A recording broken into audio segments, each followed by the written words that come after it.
Quelques petits mots d'introduction très rapides, parce qu'on est déjà un petit peu en retard sur l'horaire prévu.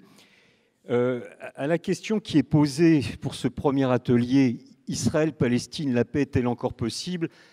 Force est d'admettre qu'il n'y a pas beaucoup de raisons d'être véritablement optimiste. Tout d'abord, et j'y reviens toujours, il faut être, quand on aborde cette question, comme sur beaucoup d'autres, précis sur les termes utilisés, notamment dans les médias. Nous entendons tous et toutes fréquemment parler du processus de paix, qui certes serait à l'arrêt, qui certes connaîtrait des difficultés. Je ne pense que ça ne représente pas la situation et qu'en réalité, il n'y a ni processus ni paix. Malheureusement, et je fais mienne la formule qui avait été utilisée par Benjamin Barthes sur le régressus de paix. On nous parle aussi souvent de statu quo. Je crois que c'est une erreur. Il n'y a en réalité pas de statu quo et cela se manifeste notamment dans cet incessant processus de colonisation. Et je me permettrai de rappeler 3 chiffres simplement à ce propos. 1972, il y a 10 000 colons. 1993, date de la signature des accords d'Oslo, il y a 280 000 colons. Et en 2017, il y a environ, probablement un peu plus, 650 000 colons. Et Netanyahou, le Premier ministre israélien, déclarait cet été même, je cite, « Aucun gouvernement n'a fait autant pour la colonisation que celui que je dirige ». Il semble en être très fier.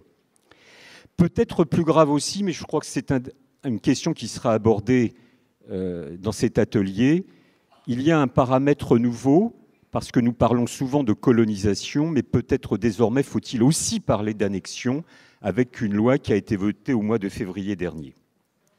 À l'intérieur de chacune des sociétés concernées, nous assistons, pour le pire, à des processus régressifs. En Israël, tout d'abord, nous avons là un des gouvernements les plus rétifs, les plus réticents à toute forme de négociation, dont l'expression évidemment la plus extrême se trouve au sein même de ce gouvernement, la personne de Naftali Bennett, qui réclame ouvertement un processus pur et simple d'annexion d'une partie du territoire palestinien. Mais ce gouvernement n'est en fait que l'expression d'une droitisation de la société elle-même et malheureusement un recul considérable, voire même peut-être l'inexistence de ce qu'on appelait encore il y a quelques années le mouvement de la paix.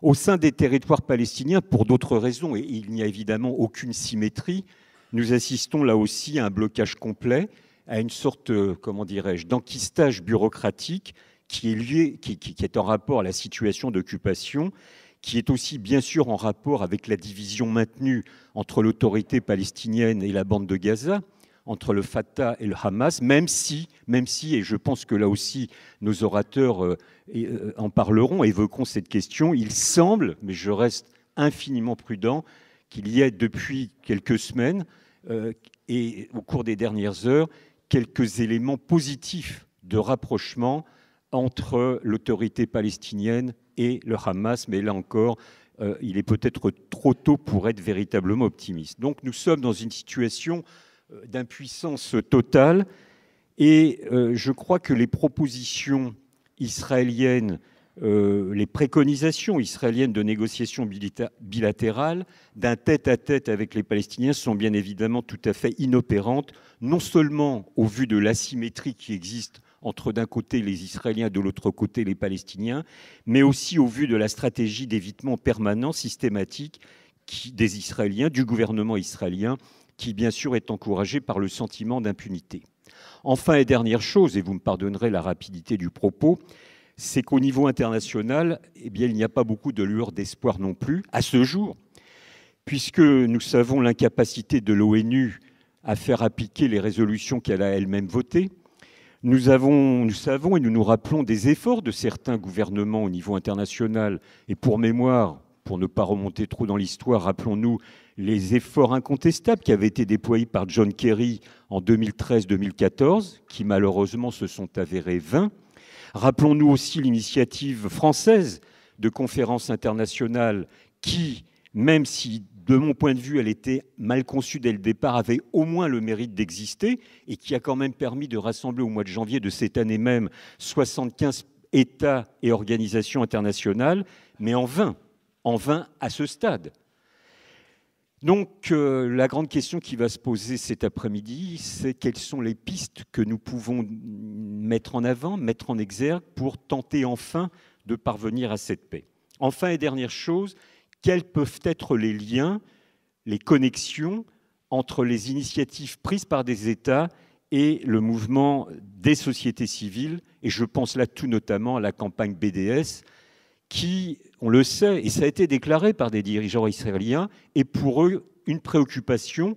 Si cette campagne se poursuit et prend de l'ampleur, ça peut mettre en déstabilisation la politique israélienne actuellement. Donc voilà quelques pistes bien rapidement évoquées. Et je remercie tout particulièrement nos 4 orateurs et tristes d'avoir accepté notre invitation pour débattre avec vous de ces sujets difficiles, compliqués, mais comme l'évoquait un orateur tout à l'heure, Yves Aubin de la Messusière, dont je pense qu'il est absolument incontournable et dont je pense aussi qu'il reste une question absolument centrale, non seulement dans les relations internationales, mais dans la situation au Moyen-Orient. On a dit ces derniers mois, ces dernières années, que le conflit israélo-palestinien était passé au 2e rang des préoccupations, peut-être des médias, mais pas de la résolution et de l'hypothétique stabilisation de la région. Alors je vais passer tout de suite la parole à Sami Cohen. Sami Cohen est directeur de recherche au CNRS et aux séries Sciences Po. Bien sûr, il est l'auteur de nombreux ouvrages sur ces problématiques israélo-palestiniennes. Et je me permets, je le répéterai à la fin, de vous signaler que la plupart de nos auteurs réunis autour de cette table ronde ont commis les uns et les autres de nombreux ouvrages que vous trouverez à la librairie en vente ici et au moment d'une séance de dédicace à 18h30, je crois, m'a-t-on dit, mais je le répéterai tout à l'heure. Sami, je vous laisse la parole. Merci beaucoup de cette invitation. Vous nous avez, je crois, encadré dans un espace-temps de 12 minutes. Donc 12 minutes pour résoudre le problème israélo-palestinien, c'est pas mal, hein, c'est même royal. Bon, mais je ne m'aventurerai pas trop en vous promettant quoi que ce soit. J'essaierai de donner quelques réflexions qui sont des réflexions de chercheurs. Un chercheur qui a travaillé davantage sur Israël que sur la société palestinienne, que ça soit bien clair. Mais cela étant, je m'intéresse bien entendu à ce qui se passe des deux côtés. Première question, puisque l'intitulé de la séance est « La paix est-elle encore possible ?», il faut s'interroger sur la notion de paix. Qu'est-ce que cela veut dire ? C'est à la fois fin du conflit armé, renonciation à toute revendication territoriale, enfin la création de 2 États, l'un palestinien, l'autre israélien, vivant en paix côte à côte. Le problème, si la question est posée, la paix est-elle encore possible, c'est parce qu'il y a une remise en question, un doute sur la question de la solution à 2 États. La solution à 2 États, elle est dominante dans l'opinion publique israélienne, elle est exigée clairement par l'autorité palestinienne, elle fait un consensus international, et ce modèle est pourtant de plus en plus questionné. Il est questionné en Israël par des intellectuels. Je prends l'exemple de David Grossman ou A.B. Yoshua qui a dit à plusieurs reprises, mais c'est trop tard. La droite a gagné, nous la gauche, nous avons perdu dans cette tentative de trouver une solution avec les Palestiniens. C'est trop tard parce que, comme Didier Billon vient de rappeler, les colons sont trop nombreux, le territoire est morcelé, c'est plus possible, on ne pourra plus revenir en arrière, il s'est créé une situation irréversible. On retrouve cette même vision chez des intellectuels palestiniens. Je rappelle la position de Sari Nusseibeh qui a été très claire là-dessus depuis très longtemps, et plus récemment d'intellectuels palestiniens comme Hussein Agha et Mahmoud Khalidi qui ont également dit « les Israéliens ont gagné, c'est terminé ». Or,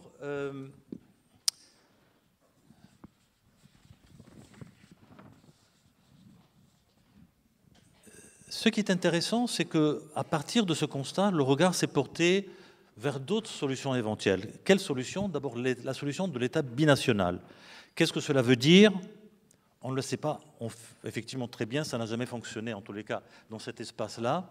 Ça veut dire, grosso modo, de manière très confuse, un État où juifs et palestiniens vivraient ensemble au sein d'une même entité politique où ils se partageraient le pouvoir.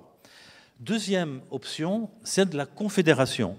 Ce qui est intéressant, vous avez un groupe de pacifistes israéliens et palestiniens qui sont menés du côté israélien par un journaliste qui s'appelle Meron Rapoport et du côté palestinien par Aouni El-Mashni, qui viennent de proposer au mois de mai un projet qui s'intitule Two States, One Homeland, 2 États, une patrie.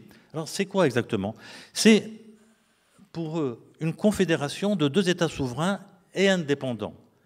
Les frontières seraient ouvertes. Ils partent du point de vue que c'est terminé, on ne pourra plus bouger les colons et les Palestiniens ne renonceront jamais au droit au retour. Alors que faire? Eh bien, faisons un espace avec 2 États, mais un espace totalement ouvert, pas de frontières. Les Palestiniens qui voudront aller vivre en Israël pourront aller vivre en Israël. Les colons qui veulent rester à leur place sur le territoire palestinien pourront le faire. Et on sortira de cette crispation nationaliste et territoriale. Et à l'appui de son projet, ils disent voilà, il y aura une confédération dotée d'institutions communes pour la sécurité, l'économie, l'environnement, et Jérusalem serait la capitale unifiée et commune à ces 2 États. Alors, compte tenu de cette évolution, moi j'émettrais plusieurs réserves. La première concerne la question de l'irréversibilité des colonies.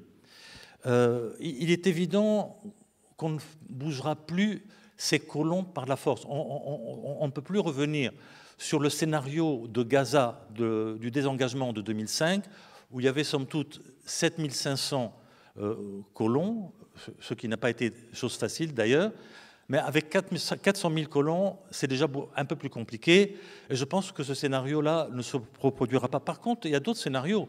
Il y a le scénario qui a été envisagé en 2000 par Barak et Arafat, et repris par l'initiative de Genève entre négociateurs israéliens et palestiniens, celui où Israël garderait ce qu'on appelle les grands blocs de colonies, c'est-à-dire à peu près 3 à 4% du territoire de la Palestine, qui regroupe 80% des colons.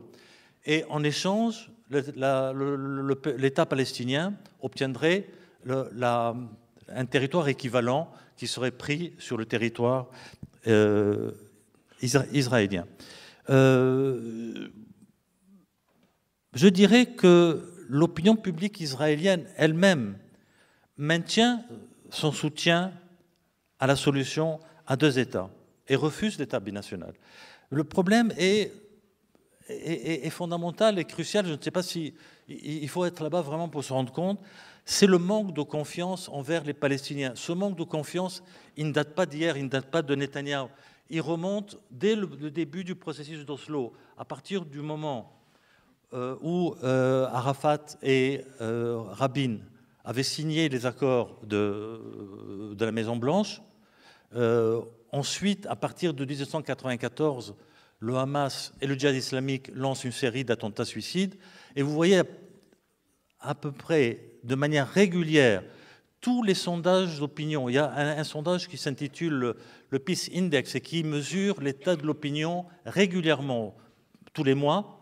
Mais sur une question, ça n'a jamais bougé. Autant plus de la moitié du pays soutenait Rabin, autant plus de la moitié disait une chose: nous n'avons pas confiance dans l'autorité palestinienne. Et la question qui est posée, ils répondent: si les Palestiniens le pouvaient, ils détruiraient l'État d'Israël. Cette question est depuis 1993 posée dans les sondages. Je dirais qu'elle ne fait qu'augmenter, elle est à plus de 70%.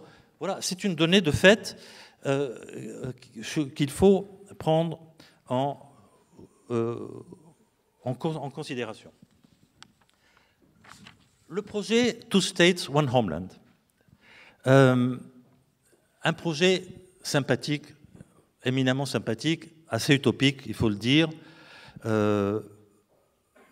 Les intéressés disent: mais non, c'est tout à fait réaliste, parce que la solution en 2 États, c'est terminé. On ne reviendra plus là-dessus, on ne fera plus ce genre de choses. Il faut aller de l'avant. Et donc, il faut casser les cadres existants et imaginer quelque chose de nouveau. J'avais rencontré en 2014 Meron Rapoport en Israël et je lui avais posé la question: combien de Palestiniens pourront s'installer sur le territoire de l'État d'Israël? À l'époque, il m'avait dit 300 000 sans problème, ça ne poserait aucun problème. Pour lui, ça ne pose aucun problème. Je crois qu'aux polices israéliens, ça en pose. Doublement, parce que ça remet en cause tous les fondements même de l'État d'Israël, qui est un État qui a été constitué, dont l'idée a émergé avec Herzl, qui serait un État refuge pour les Juifs. Tout ça tombe à bas. En plus, toute la crainte, l'obsession sécuritaire des Israéliens, qui va se focaliser sur cette population qui est installée sur le territoire d'Israël, avec toutes les craintes de violence, d'attentats terroristes. À mon avis, cette initiative n'ira pas très loin. Cela ne veut pas dire qu'il ne faut pas réfléchir et continuer à progresser. L'État binational en soi, il faut voir qu'est-ce que ça voulait dire, qu'est-ce que ça veut dire, quelles sont les implications de l'État binational. Il y a deux implications possibles. Soit les citoyens palestiniens obtiennent la citoyenneté israélienne au même titre que tous les autres Israéliens. Droit d'avoir des représentants élus à la Knesset, droit à avoir des ministres, etc., etc., égalité totale.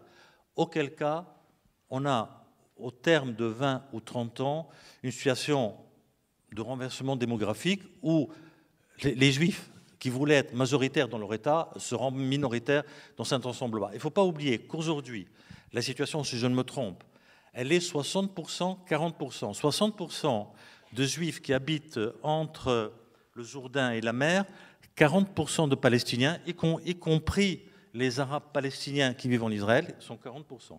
Cet équilibre-là pourrait, à terme, se renverser. La solution à deux États, me semble-t-il, reste malgré tout la moins mauvaise et peut-être la plus réaliste. Certainement, il y a des obstacles. Certains ont été rappelés. Je dirais rapidement la faiblesse d'abord des leaderships politiques. La paix vient par le leadership politique, la paix ne vient pas par les sociétés.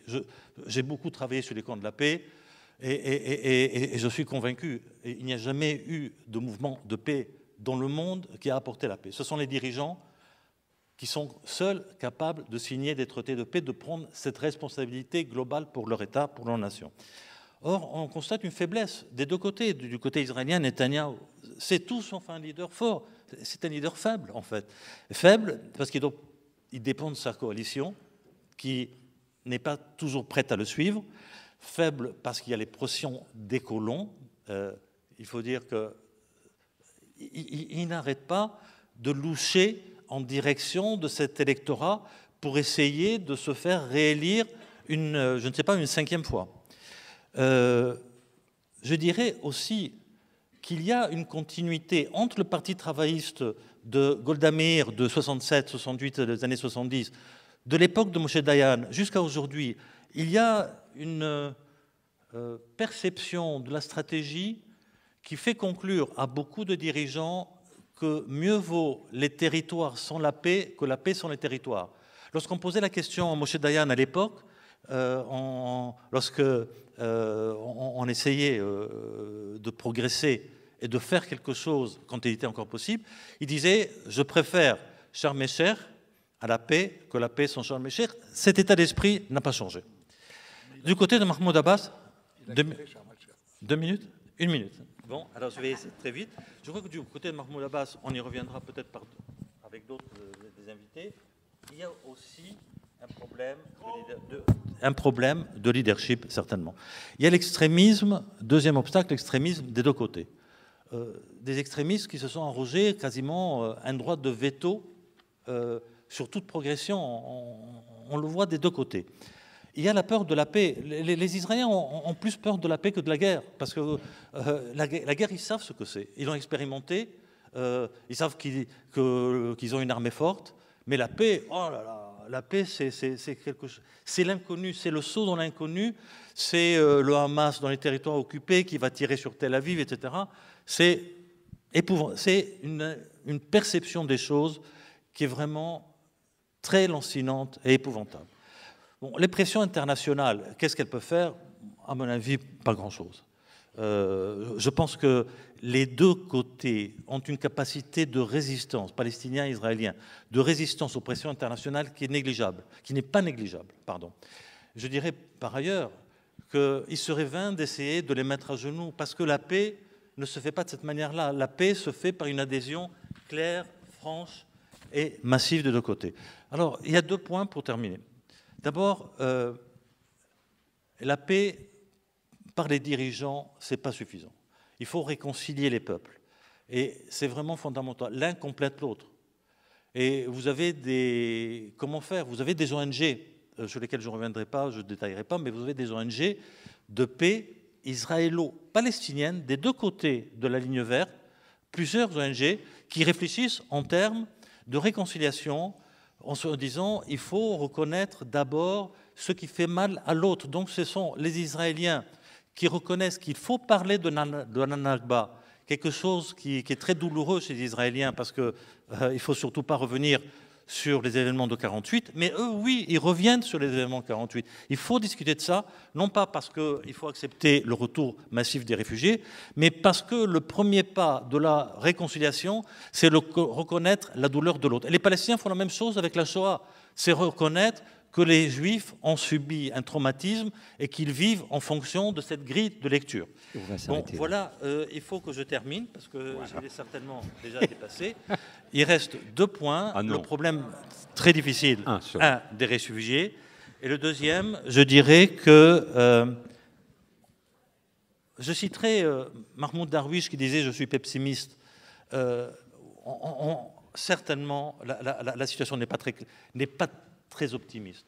Mais en même temps, il n'est pas sûr que la droite israélienne, que l'extrême droite sera là au pouvoir tout le temps. Voilà, il se peut que les choses bougent et il faut espérer que quelque chose se passe dans cette direction. Merci et pardon.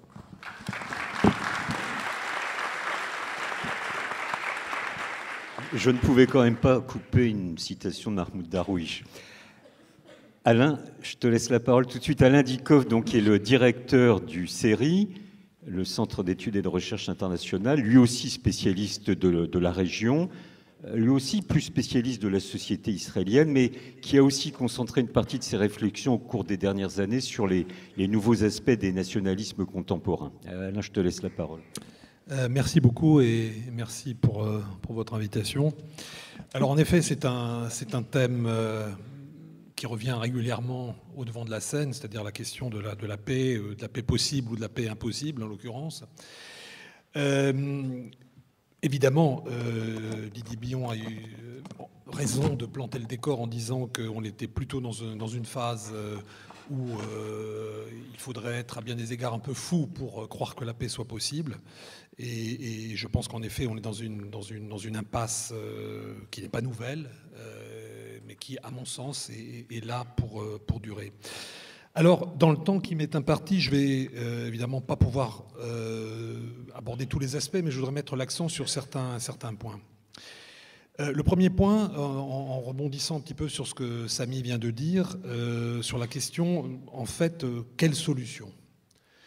Je ne reviendrai pas sur ce qu'il a dit concernant la perspective d'un État binational, qui n'est pas à l'ordre du jour de l'agenda diplomatique, en tous les cas.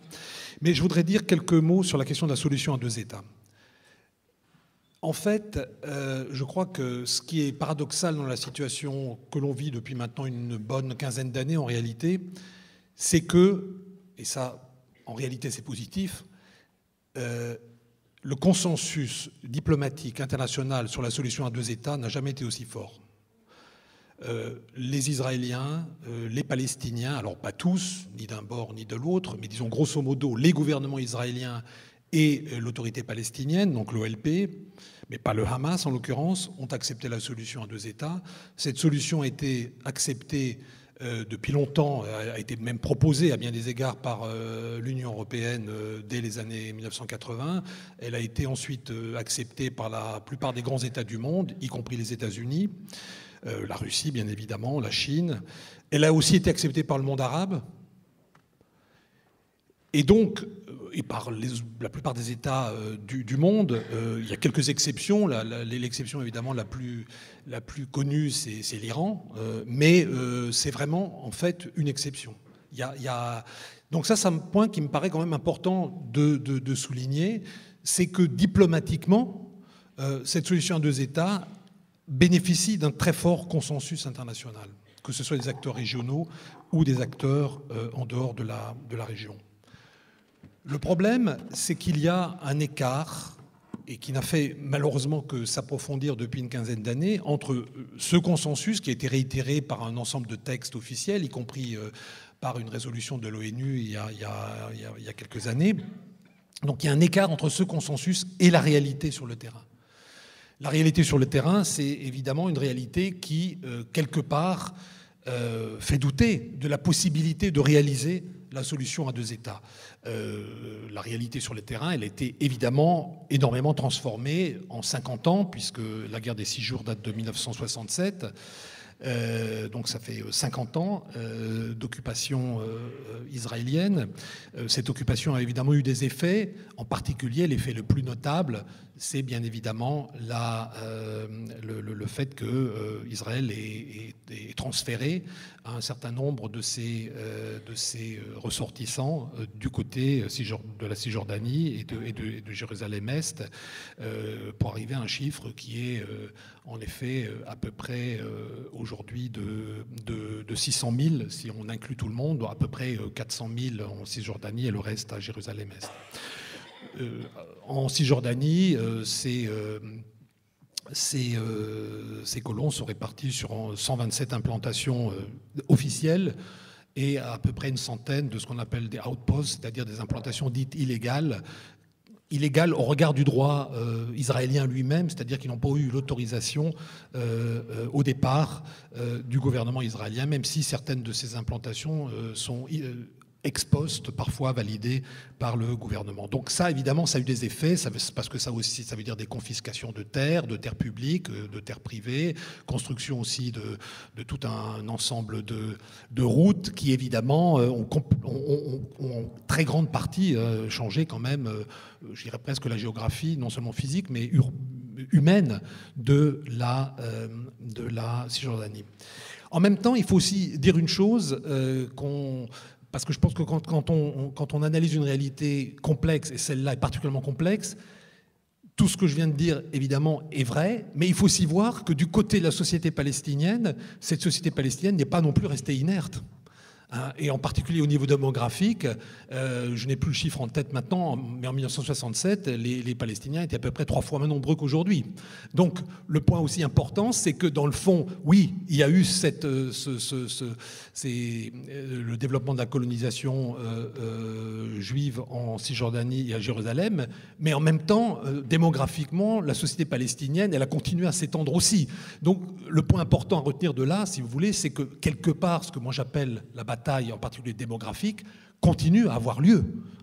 Et même si les Palestiniens sont politiquement indéniablement dominés, ils ne sont pas pour autant inertes, ni politiquement, ni même, je dirais, simplement humainement dans la réalité du tissu de leur société. Ce qui conduit en effet à une situation qui va poser des problèmes politiques. Cette situation, c'est en effet la parité démographique entre les deux groupes. Alors bien sûr, la différence, c'est que du côté israélien, il y a une unité politique derrière tout ça, parce qu'ils sont tous citoyens israéliens. La différence, c'est que les Palestiniens, presque aussi nombreux aujourd'hui, c'est que leurs statuts, eux, sont différenciés, parce que certains sont citoyens israéliens, d'autres sont résidents de Jérusalem, donc avec un statut particulier, les troisièmes sont résidents de Cisjordanie, et enfin, les derniers, les plus mal lotis, finalement, sont coincés dans la bande de Gaza, donc tout doucement, pas loin de 2 millions à Gaza. Donc là, il y a une différence, mais d'un point de vue purement démographique, on est quand même dans une situation qui va poser, en particulier à Israël, des problèmes de plus en plus importants, à mon sens. Alors, cela étant dit, je pense en effet que même si dans la réalité pratique, la solution de 2 États est de plus en plus difficile, en même temps, je pense que c'est, parmi d'autres, celle qui, paradoxalement, est encore, non pas la plus faisable demain matin, mais quelque part la plus réaliste. Et pas aussi difficile qu'on le dit, à partir du moment où on pense en effet dans les termes que Samy a pu poser, c'est-à-dire les grands blocs de colonies du côté de la Cisjordanie, qui sont en fait près de l'ancienne ligne d'armistice, étant rattachés à Israël, à charge pour Israël de compenser cette annexion par le transfert d'une partie de son territoire d'un montant à peu près équivalent, c'est-à-dire 4-5%. Ça me paraît toujours possible, je dirais en théorie. Les choses doivent être très claires en théorie.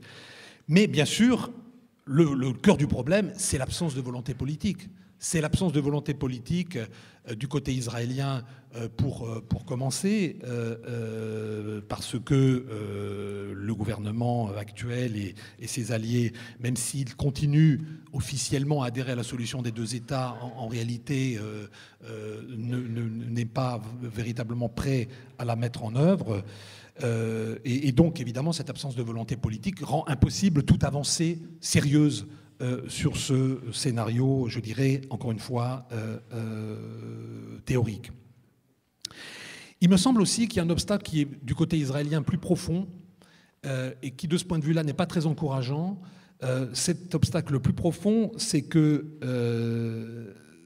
il y a, à mon sens, un changement sociologique dans la société israélienne qui va rendre l'adhésion à la solution des deux États à l'intérieur de cette société. Là, je parle de la partie juive de la société, donc les 80% de citoyens juifs d'Israël. Je ne parle pas des 20% de la minorité arabe, essentiellement au nord et au sud du pays, qui évidemment ont une option différente, qui reste favorable à la solution des États.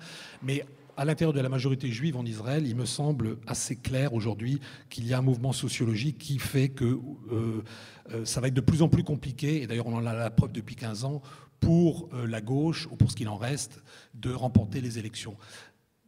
Le changement sociologique concerne deux groupes qui, à mon avis, sont très clairement, on le voit dans les résultats électoraux, des soutiens des partis de droite.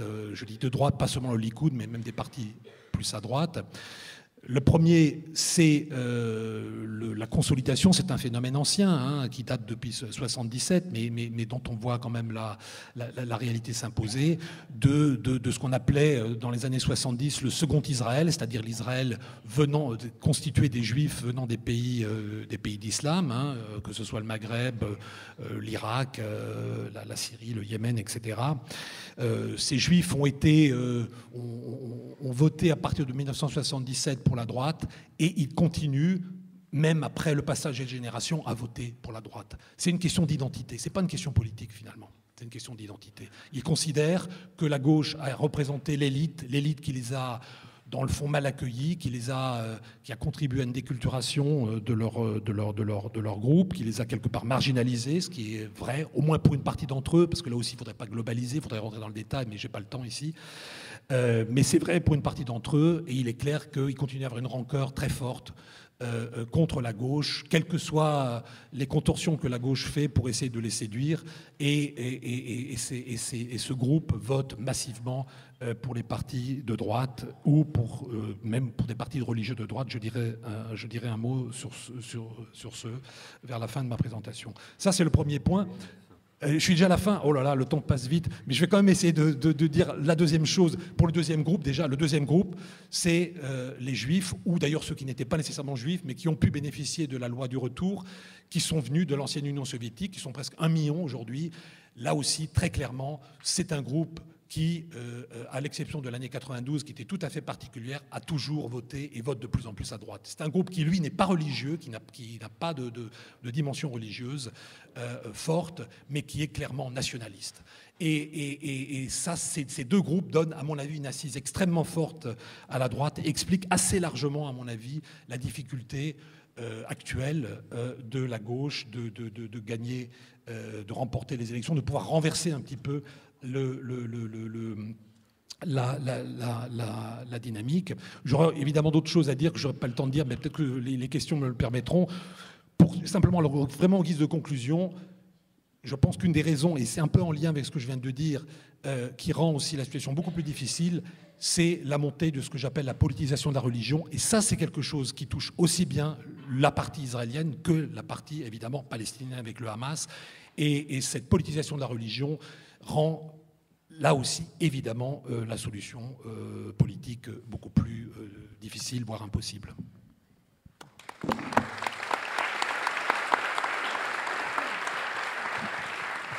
Bon, je ne suis pas dans le beau rôle, mais merci aux deux premiers intervenants d'avoir respecté strictement leur temps de parole. Les deux suivants vont faire de même. Alors, je te laisse la parole tout de suite, Marianne. Marianne est journaliste, spécialiste du Moyen-Orient au quotidien La Croix, où elle couvre le terrain régulièrement. Elle en revient d'ailleurs du Moyen-Orient, pas d'Israël-Palestine, mais elle y était encore il y a quelques jours, un petit peu plus au nord. Je te laisse la parole. Bonjour, merci d'être venus et d'être venus si nombreux. C'est important parce que malgré sa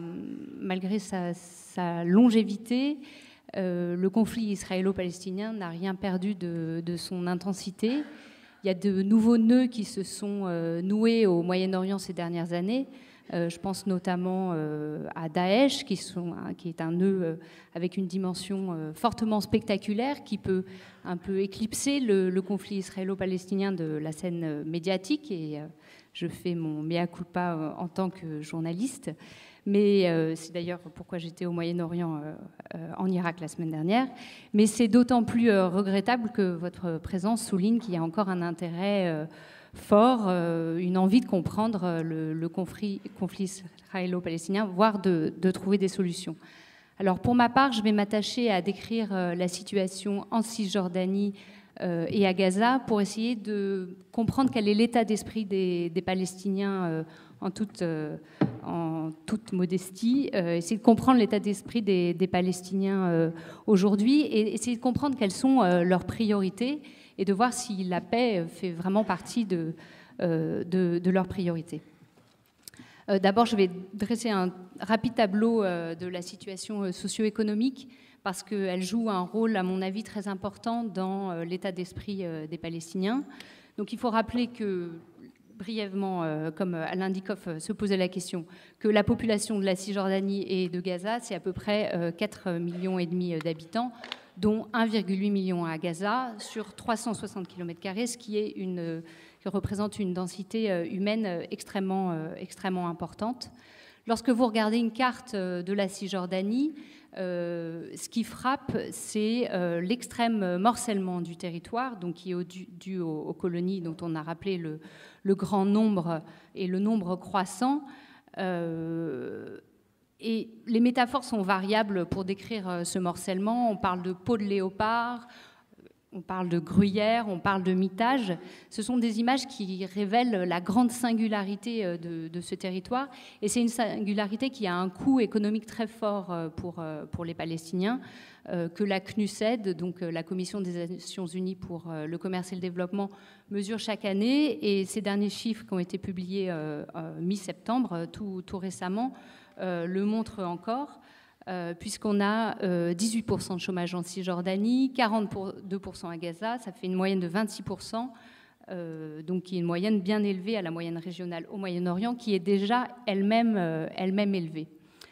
Donc, ce qui conduit la CNUSED à dire que l'une des conséquences les plus terribles de l'occupation est la persistance d'un taux de chômage parmi les plus élevés au monde, ou encore, ça conduit la CNUSED à expliquer que l'économie palestinienne aurait pu avoir 2 fois sa taille actuelle s'il n'y avait pas eu l'occupation. Et cette inefficacité de l'économie palestinienne est d'autant plus redoutable qu'elle dissuade ces dernières années les donateurs. En 2016, l'aide au développement, dont l'économie palestinienne est très dépendante, a chuté de 38% entre 2014 et 2016. C'est une baisse qui devrait se confirmer, toujours d'après la CNUSED, l'année prochaine, à la fin de cette année, une baisse de 13%. Donc, vous imaginez que cette situation économique extrêmement tendue a de multiples conséquences sur la société palestinienne, d'autant plus qu'il faut savoir que la société palestinienne est une société jeune. Je ne retrouve plus le chiffre, si 30% de la population a entre 15 et 30 ans, c'est cette tranche d'âge qui est particulièrement marquée par le chômage. Donc, Cette description, je l'ai faite parce qu'elle doit aider à prendre la mesure du défi que doivent relever les responsables politiques palestiniens, et elle aide aussi à prendre la mesure des conséquences de leur division, du prix de leur division, puisque les responsables palestiniens, leur division en fait font partie des obstacles à l'efficacité de tout dialogue, processus ou régressus de paix, puisque le Fatah qui gouverne en Cisjordanie, le Hamas qui gouverne à Gaza, ne parviennent pas à s'unir dans un gouvernement et partant ne parviennent pas à présenter un visage unique, à parler d'une seule voix dans d'éventuelles, d'hypothétiques discussions, ce qui leur est extrêmement préjudiciable. Donc, ces derniers jours même, il y a quand même quelques évolutions qu'il faut relever, mais qu'il faut relever avec perplexité, ou en tout cas prudence, mais qu'il faut relever quand même, puisque le Hamas a annoncé le 17 septembre, donc tout récemment, qu'il était prêt à un rapprochement avec le Fatah et qu'il était également prêt à l'organisation d'élections générales. Et en gage de bonne volonté, il a dissous son comité administratif, ce que le Fatah considérait comme une sorte de gouvernement parallèle. Donc ces annonces interviennent exactement 10 ans après le coup de force entre le Hamas et le Fatah qui a conduit à expulser le Fatah de la bande de Gaza. Et le gouvernement palestinien a pris au sérieux les appels du pied du Fatah, puisque dans 3 jours, lundi, le Premier ministre palestinien, Rami Hamdallah, doit se rendre en visite dans la bande de Gaza, ce qui serait, puisque la prudence nous enseigne, particulièrement journalistique, à parler toujours au conditionnel, tant qu'un événement n'est pas arrivé, devrait se rendre à Gaza. Ce serait la première visite depuis 2015. Bon, en fait, le Hamas cherche à sortir de son isolement. Je pense qu'il est acculé en fait à ces pas qu'il vient de réaliser. Il avait donné des premiers signes déjà au mois de mai en changeant sa charte, qui est son acte fondateur, qui date de 1988. Donc c'est vraiment un texte qui participe de l'essence même du Fatah. Il y a plusieurs évolutions notables. La première, c'est qu'il n'y a plus de référence aux frères musulmans. Ça, c'est un message envoyé à l'Égypte dont le Hamas est très dépendant, puisque l'arrivée du maréchal Sissi au pouvoir a considérablement accru l'isolement de la bande de Gaza avec la fermeture des points de passage au sud de la bande de Gaza. Autre évolution, dans cette charte, le Hamas évoque les frontières du 4 juin 1967. C'est une prise en compte implicite de l'existence d'Israël, puisque Israël existait bien évidemment en 1967. Et enfin, le Hamas explique que le combat contre Israël est un combat politique et non plus religieux. Donc, si je le disais tout à l'heure que le Fatah était acculé, il est aussi parce que Mahmoud Abbas a choisi d'employer la manière forte, c'est-à-dire qu'il a cessé de payer l'électricité à la compagnie israélienne qui approvisionnait Gaza, de même que la rémunération des fonctionnaires palestiniens travaillant à Gaza a été amputée. Donc, le Hamas est, à mon sens, contraint de faire quelques gestes pour sauver ce qu'il reste de sa popularité auprès de la population 10 ans après son arrivée 11 ans après son élection et 10 ans après son arrivée au pouvoir. Il faut quand même être perplexe, enfin en tout cas prudent, comme je le disais tout à l'heure, puisqu'il y a déjà eu des tentatives de réconciliation entre le Fatah et le Hamas qui n'ont pas abouti. Et ma prudence et ma perplexité, ce ne sont pas seulement les miennes. C'est avant tout celle des Palestiniens et c'est une transition vers une deuxième partie sur le discrédit de la classe politique palestinienne auprès des Palestiniens. Tout à l'heure, Sami Cohen parlait du manque de confiance des Israéliens envers les Palestiniens, mais les Palestiniens ne font pas confiance non plus à leur classe politique. Mahmoud Abbas, 82 ans, qui est au pouvoir depuis 12 ans, ne représente pas exactement la majorité de la société palestinienne, puisque je vous disais que 30% de la population a entre 15 et 30 ans. Il y a un récent sondage du Centre palestinien pour la politique et la recherche qui fait apparaître que 67% des Palestiniens veulent que Mahmoud Abbas démissionne. Ils étaient 62% il y a 3 mois, et ils sont 80% dans la bande de Gaza. Ce désenchantement des Palestiniens s'applique également, et on vient au cœur du sujet, s'applique également à la solution à 2 États, à laquelle 57% des Palestiniens ne croient pas, en raison de la colonisation. Donc, ce n'est pas tant une conviction que Israël ne doit pas exister qu'un constat désenchanté et pragmatique que 2 États ne sont concrètement plus possibles, ou à tout le moins dans l'immédiat. Et dans la même veine, 70% des Palestiniens pensent que les chances d'établir un État palestinien indépendant aux côtés d'Israël sont minces. Et 83% pensent que des négociations de paix sous l'égide de l'administration Trump, qui est un élément dont on a peu parlé tout à l'heure, mais depuis qu'il est élu, Donald Trump nous promet un deal. Ce deal cet hypothétique deal laisse les Palestiniens extrêmement sceptiques, puisqu'ils pensent que des négociations se feraient à leur détriment, sous l'égide de l'administration Trump.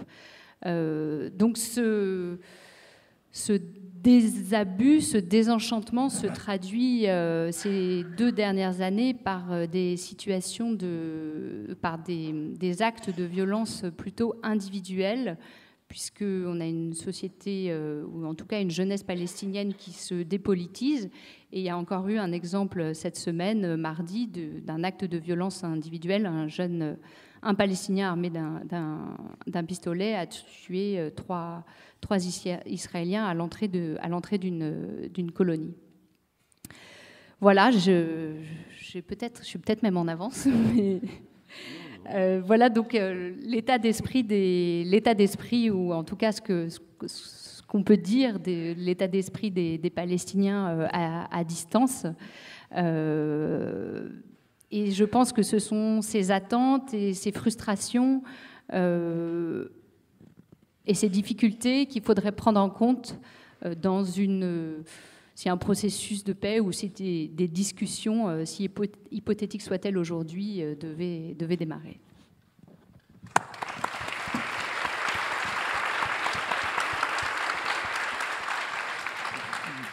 Merci beaucoup, merci beaucoup.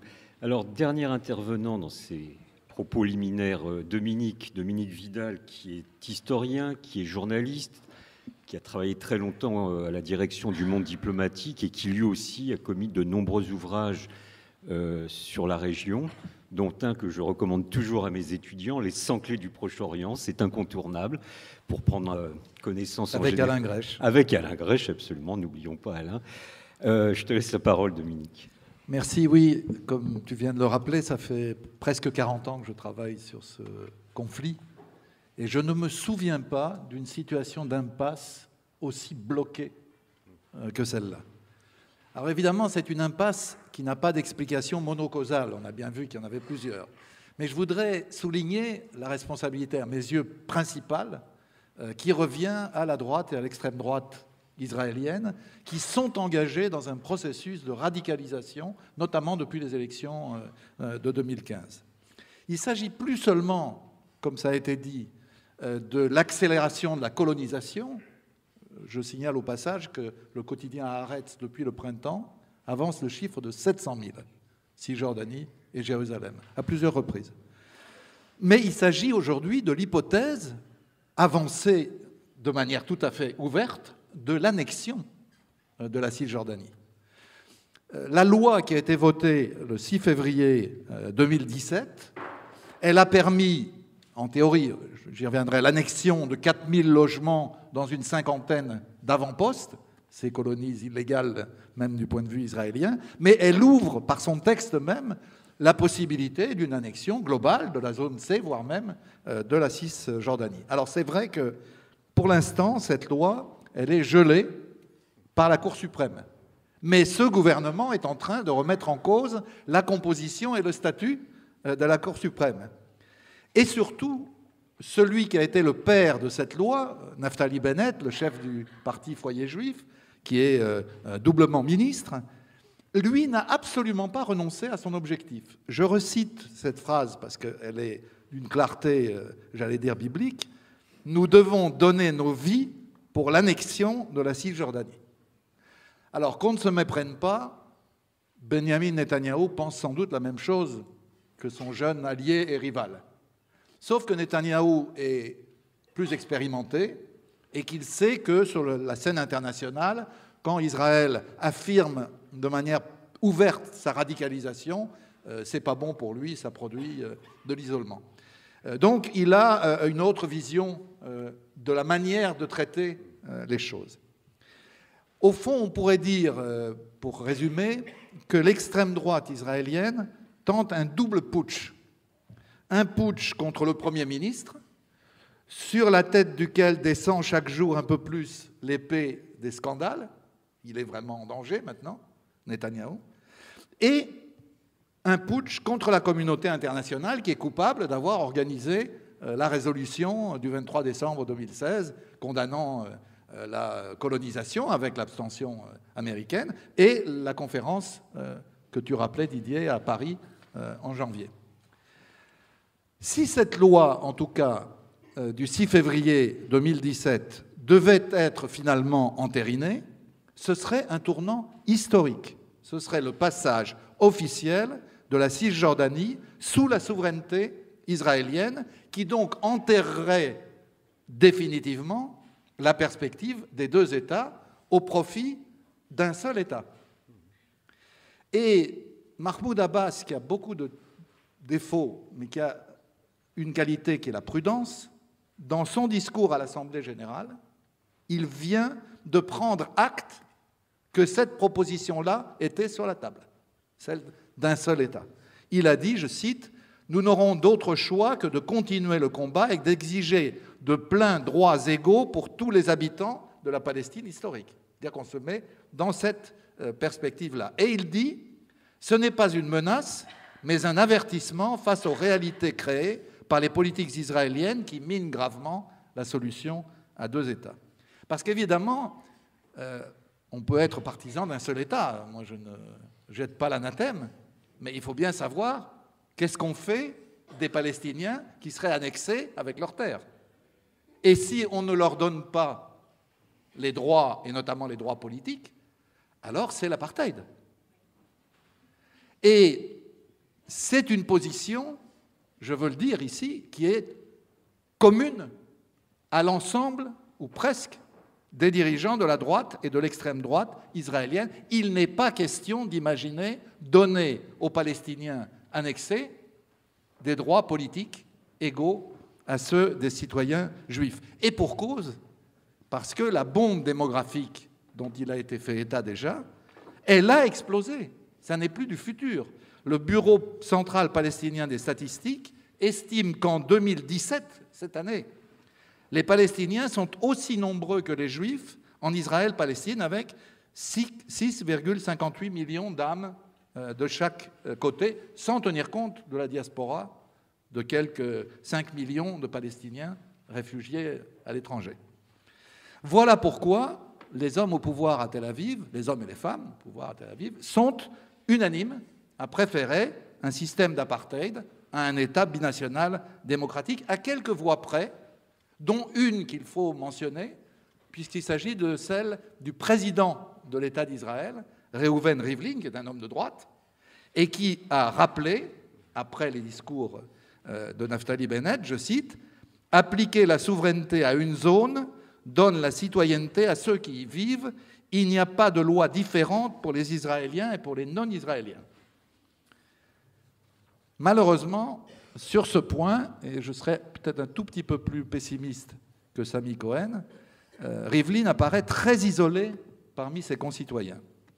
L'enquête d'opinion la plus récente indique que 69% des Juifs israéliens sont hostiles au droit de vote des Palestiniens en cas d'annexion. Mais, il faut le dire aussi, pour équilibrer les choses, une majorité d'Israéliens reste hostile à l'idée d'annexion et favorable à la perspective de 2 États. Le dernier index auquel tu faisais allusion donne 53% en faveur des 2 États.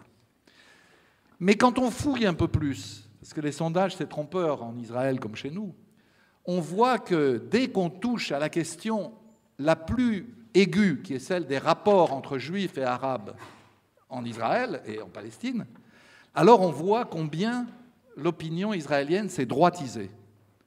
Pour la première fois dans l'histoire de l'État d'Israël, à ma connaissance en tout cas, il y a une majorité relative, mais une majorité, 48%, pour l'expulsion des Arabes, y compris ceux d'Israël, contre 46% qui sont hostiles. Bon, ce n'est pas énorme, mais c'est la première fois qu'on a un renversement de ce type. Alors, comme l'extrême droite et la droite israélienne sont très prudentes, elles se sont dotées d'un arsenal de lois liberticides absolument phénoménal, et dont on ne parle pas beaucoup en France.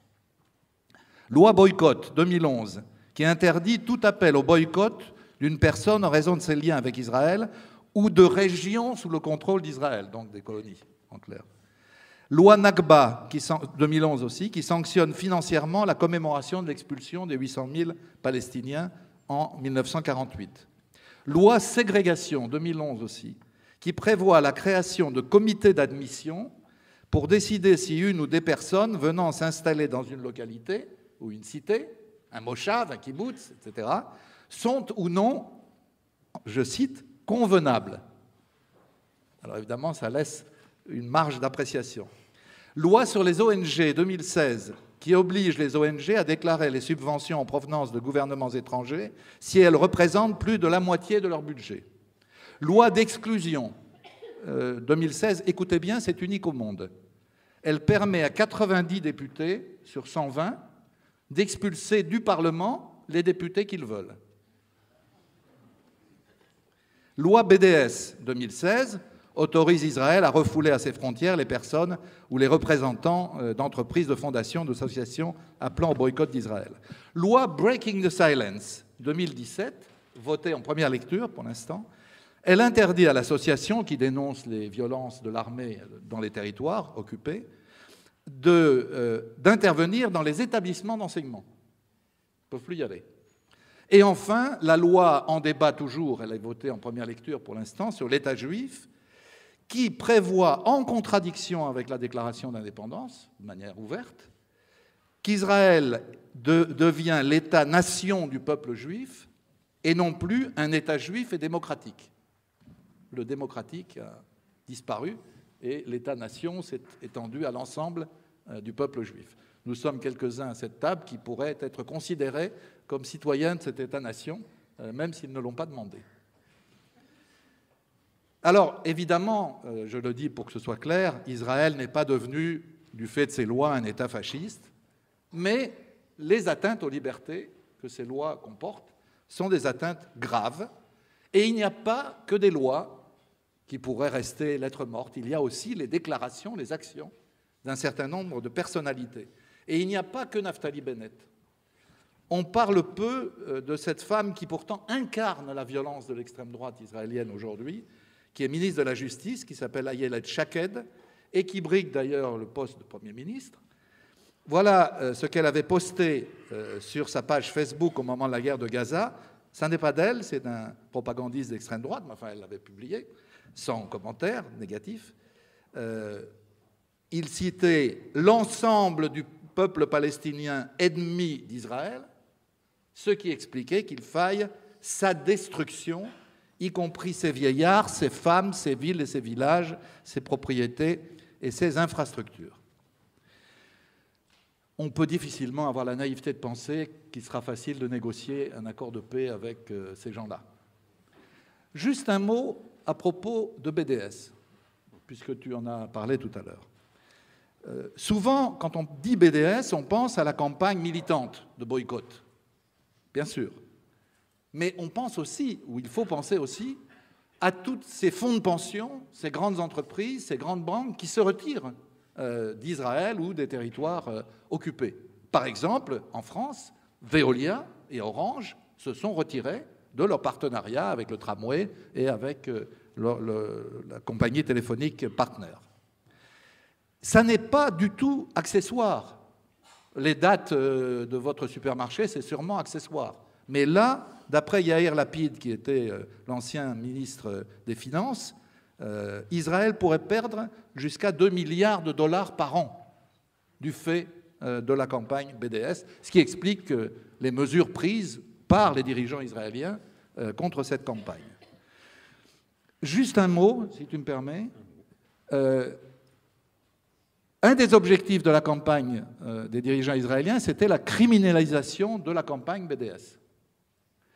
Et je veux le dire parce qu'on ne le dit pas assez, il n'y a pas de loi en France qui interdise le boycott de quelque pays que ce soit, Israël compris.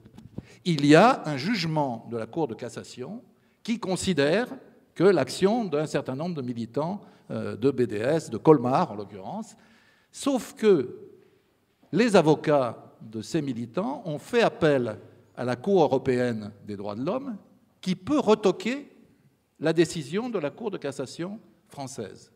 Et je termine en citant Federica Mogherini, qui est la chef de la diplomatie européenne, qui à plusieurs reprises, à ce propos, interrogée par des journalistes, a dit qu'elle était personnellement hostile au boycott, mais elle a ajouté, je la cite, « L'Union européenne protège fermement la liberté d'expression et la liberté d'association, conformément à la Charte des droits fondamentaux de l'Union européenne, qui est applicable sur les territoires des États membres de l'Union européenne, y compris en ce qui concerne les actions du BDS menées sur ces territoires. » Merci de votre attention.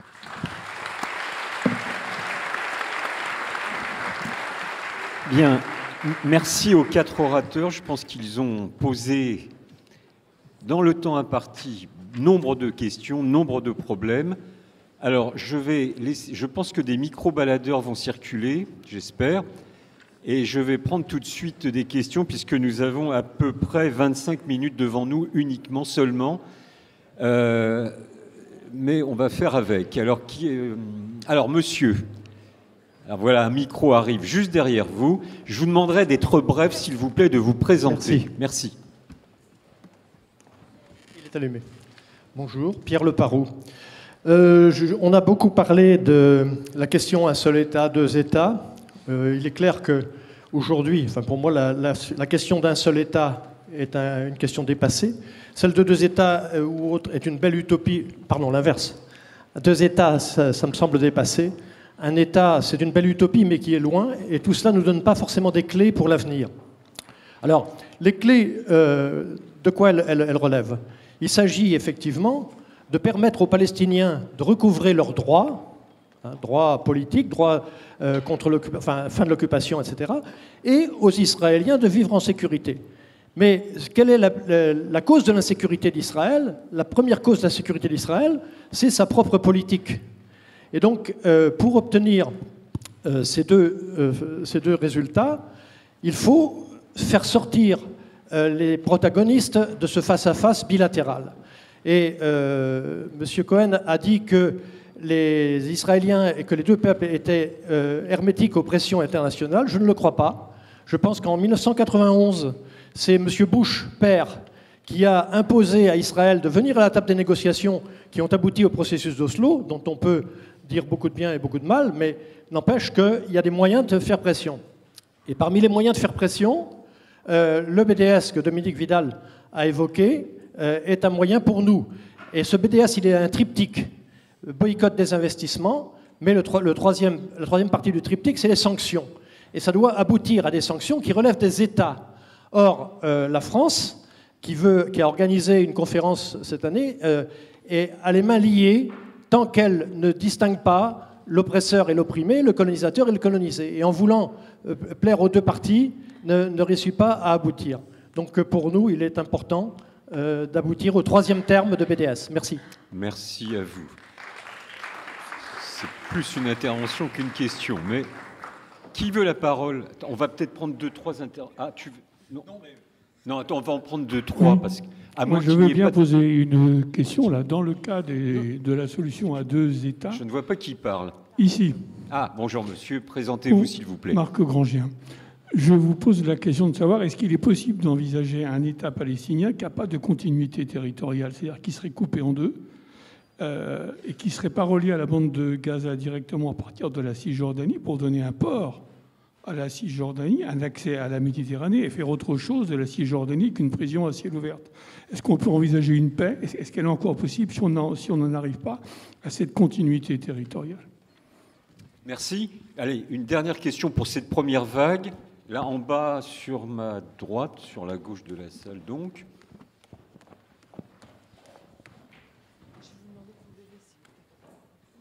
Bonjour, François Leroux. Monsieur Alain Dieckhoff, je crois, a dit tout à l'heure que le consensus en faveur de la solution à deux États n'avait jamais été aussi fort. Hein. Bon. Alors moi je me pose la question, pourquoi la France, l'Europe, qui sont en faveur de cette solution à deux États, ne se donnent pas les moyens pour agir contre la colonisation qui fout en l'air la solution à deux États. Donc sanctionner les entreprises, ça a déjà été fait en partie, et il y en a encore plein qui travaillent avec les colonies, interdire les produits des colonies en France et en Europe, et puis sanctionner y compris les colons binationaux qui sont français, israéliens, qui sont dans les colonies. Hein, il y a pas mal de Français. Alors, on nous parle de deux États. Mais lequel? Parce que quand on discute avec des Israéliens, oui, je suis pour la paix, ok, Netanyahou est pour la paix, je suis pour deux États, ok. Et quand vous grattez un peu, ah oui, mais je veux garder Jérusalem-Est, je veux garder la vallée du Jourdain, stop. C'est pas la paix, c'est pas un État. Et pour terminer, on a beaucoup chargé la droite, ok. Quand même, la gauche, aujourd'hui, le Parti travailliste, qui s'appelle aujourd'hui le Parti sioniste, est sur cette position, veut garder Jérusalem-Est, veut garder plein de choses. Donc, voilà.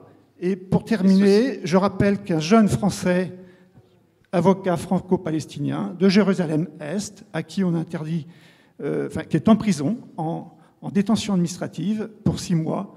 Donc il y a une campagne pour demander à ce qu'il soit libéré. Merci. Alors je pense qu'on va laisser nos orateurs répondre, ceux qui veulent en tout cas, avant de prendre une deuxième vague de questions. Alain, tu voulais apporter une réponse sur un aspect. Non, je ne vais pas répondre à tout, mais sur la question d'abord, sur un point qui a été soulevé, que finalement l'insécurité dans laquelle se trouve Israël serait le résultat de sa propre politique, en partie, mais pas totalement. Je rappellerai aussi, parce que là on s'est beaucoup focalisé évidemment sur la période de post-1967, parce qu'on était dans le 50e, la 50e année de la guerre des 6 jours. Mais il faut rappeler qu'avant qu'il ne soit question de la Cisjordanie et de Gaza, il y a déjà eu des guerres entre Israël et ses voisins après 1948. Ce que je veux dire par là, c'est qu'il ne faut pas non plus se masquer le fait que pendant longtemps, il y a eu, pour tout un tas de raisons qu'on peut considérer valables ou non valables, il y a quand même eu un refus pendant longtemps de l'existence même de l'État d'Israël. Ça, on ne pourra pas le contester, et en particulier dans la période 48-67, c'était bien ça qui était au cœur, et ça reste au cœur de certains. Je dirais que moi, je suis assez réservé sur le soi-disant aggiornamento du Hamas. Je crois qu'il est beaucoup dû à des pressions en particulier que l'autorité palestinienne elle-même exerce vis-à-vis du Hamas, au fait que tout simplement ils n'ont plus d'argent pour fonctionner, hein, et voilà. Et donc il y a un mécontentement qui se développe à Gaza contre le pouvoir du Hamas lui-même, et c'est la raison pour laquelle, à mon sens, le Hamas a essayé de faire un petit peu un geste en montrant qu'il n'était pas nécessairement hostile à la création d'un État palestinien dans les frontières de 67, sans remettre en cause pour autant l'idée qu'il fallait libérer toute la Palestine. Il faut quand même dire les choses telles qu'elles sont. Donc, bon, bref, tout ça pour dire que le Hamas continue à représenter ce courant clairement irrédentiste qui existait avant 1967. Alors peut-être aussi un mot, alors très rapidement sur ce que... Oui, mais sur ce que... C'est un peu difficile de répondre vite à des questions compliquées. Mais surtout sur le point que vous avez soulevé, et là je crois qu'il y a quelque chose de vrai. Si j'avais eu plus de temps, c'est d'ailleurs quelque chose que j'avais l'intention de dire, donc j'en profite pour le dire maintenant. C'est vrai qu'il y a un écart entre... Dans les sondages, c'est très clair, qui sont faits vis-à-vis des Israéliens, vous leur demandez, vous êtes favorable à la solution des deux États, ils vous répondent oui.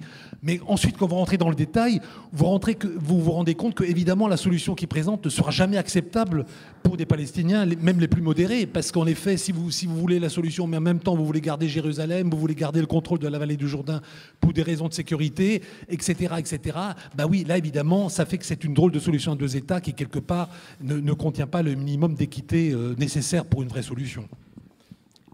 Samy, oui. Deux points. Je voulais répondre à monsieur, puisque vous m'avez interpellé. Aimablement.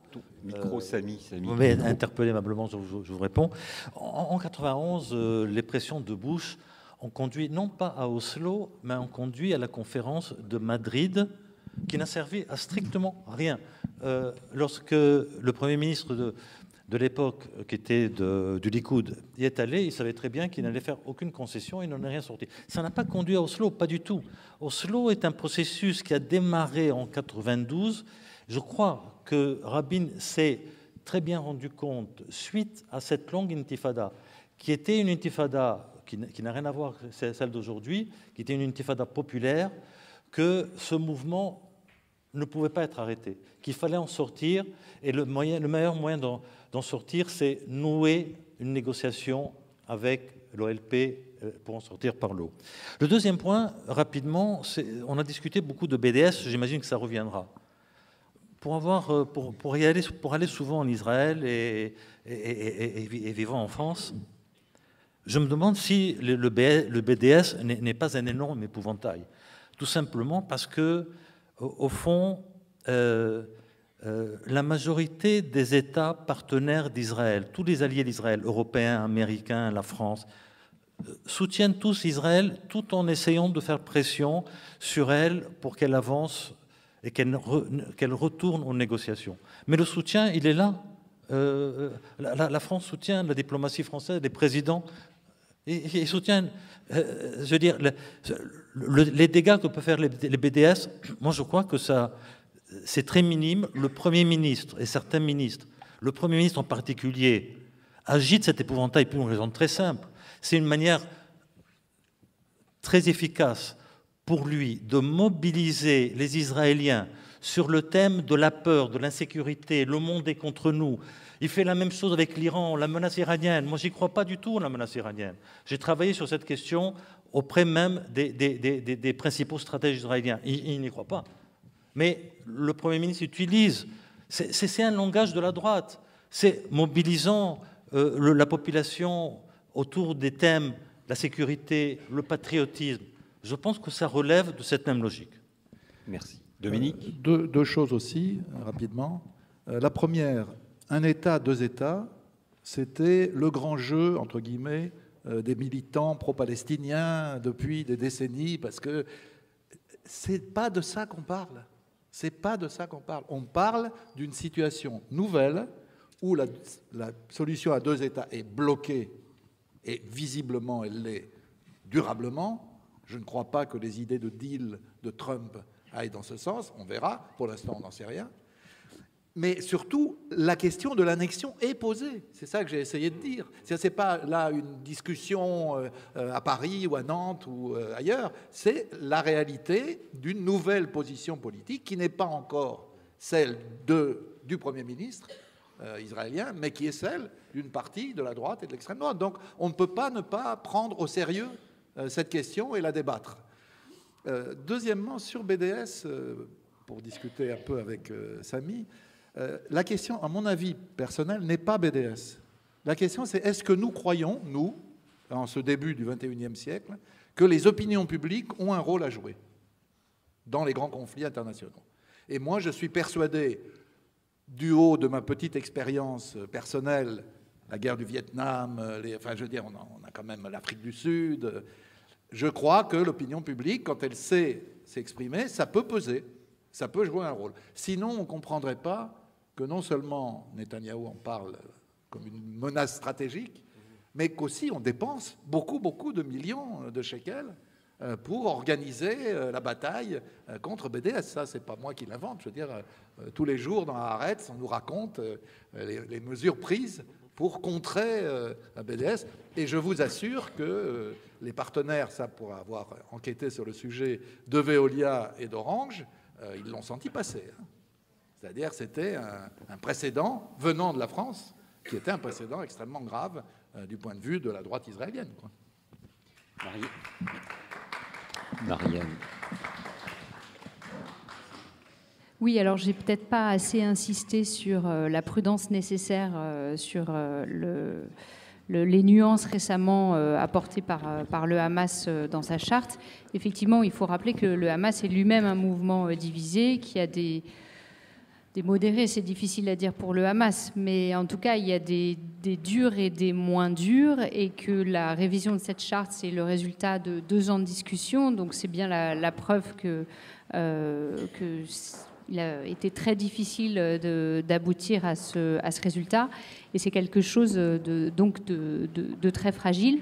Et pour répondre à monsieur en haut qui disait mais est-ce que c'est concevable d'imaginer un État palestinien divisé entre la Cisjordanie d'un côté et la bande de Gaza de l'autre? Effectivement, c'est pas ce qu'il y a de plus pratique, quoi qu'on connaisse des États au monde comme la Guinée équatoriale qui sont à la fois continentaux et insulaires. La bande de Gaza, c'est quand même quelque chose de vital pour les Palestiniens puisque c'est un accès à la mer. Mais je pense que cette question pratique est même plus à l'ordre du jour. Merci. Je vais prendre 2 questions. Qui veut la parole? Monsieur là-bas. Comment? Oui, mais enfin, comme on a commencé avec un quart d'heure de retard, je pense que c'est un sujet important quand même. Donc, je finirai avant 17h, je le promets. Il y a le monsieur là-bas avec des lunettes, là, juste devant vous, là, avec des lunettes. Attends, oui, bonsoir, un citoyen ordinaire. Ma question porte sur le poids des religieux à la Knesset. Et est-ce que la chute de l'État islamique va contribuer à réduire leur influence et peut-être aussi les changements de génération à long terme? Merci. Au moins, vous êtes très bref. Merci. Une dernière. Ah, le monsieur avec une chemise claire au milieu.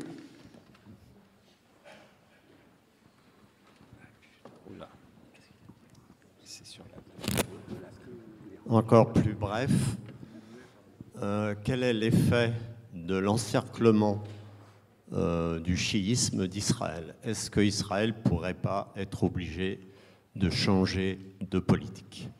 Parce qu'aujourd'hui, il est asphyxié en Irak, au Liban, tout autour, maintenant en Arabie Saoudite. Bon, voilà, ça peut lui faire changer de position.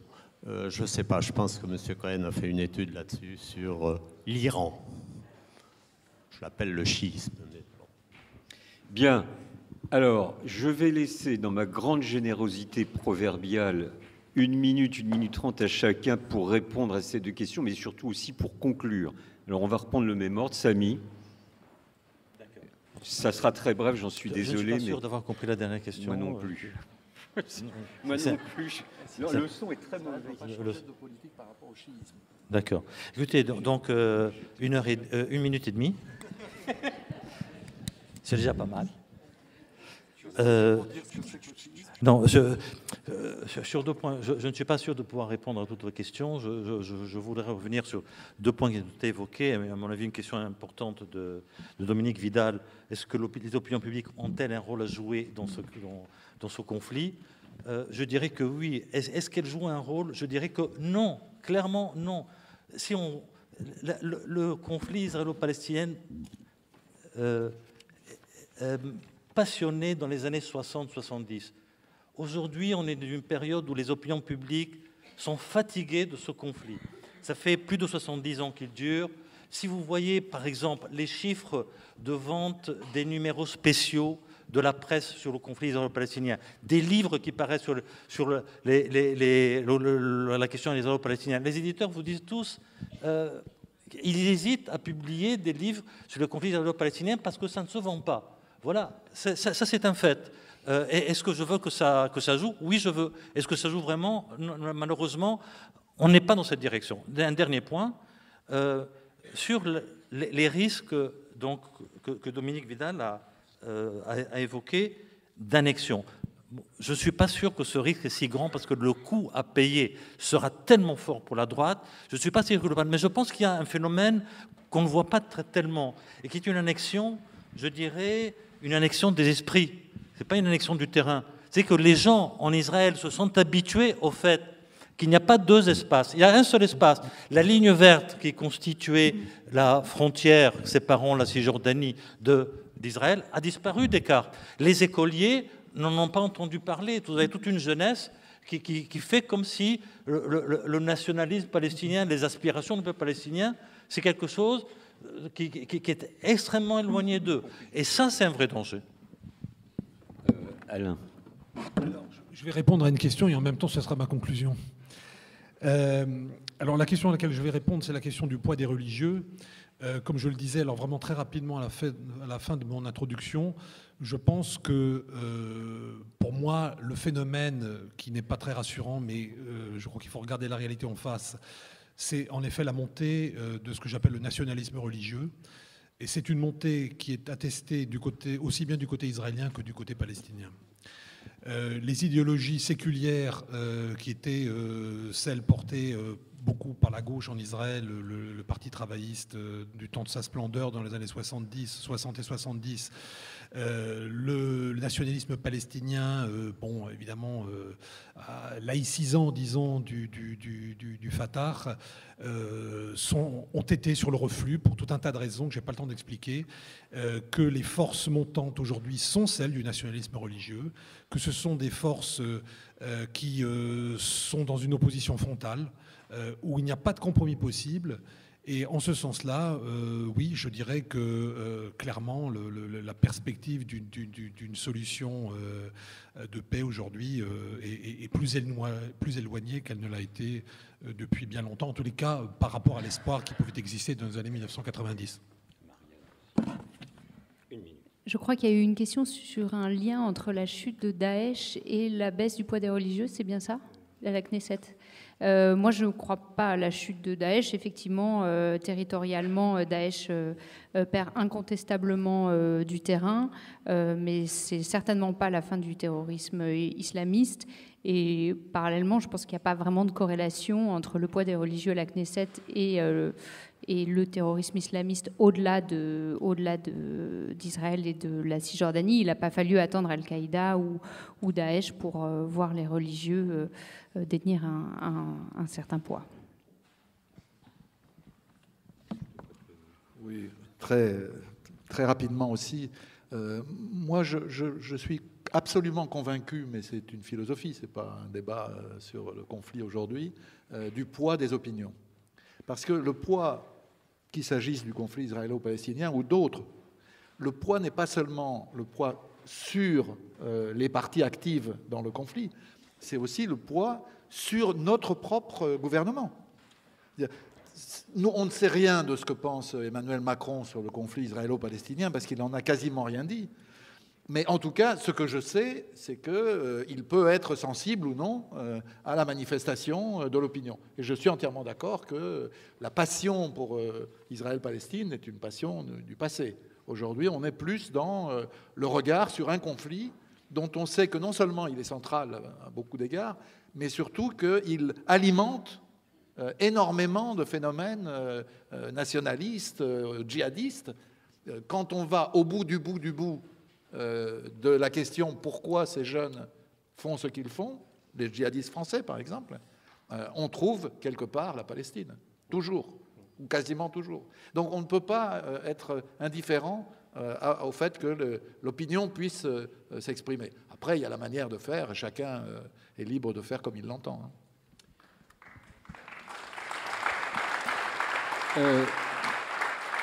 Merci à nos 4 intervenants, vraiment merci. Je pense qu'ils nous ont fourni chacun à sa manière des éléments de compréhension, des grilles d'analyse. C'est le but de ces rencontres. J'espère que chacun peut se faire ainsi une opinion raisonnée. Alors, je signale tout de suite que les travaux vont reprendre dans 5-6 minutes.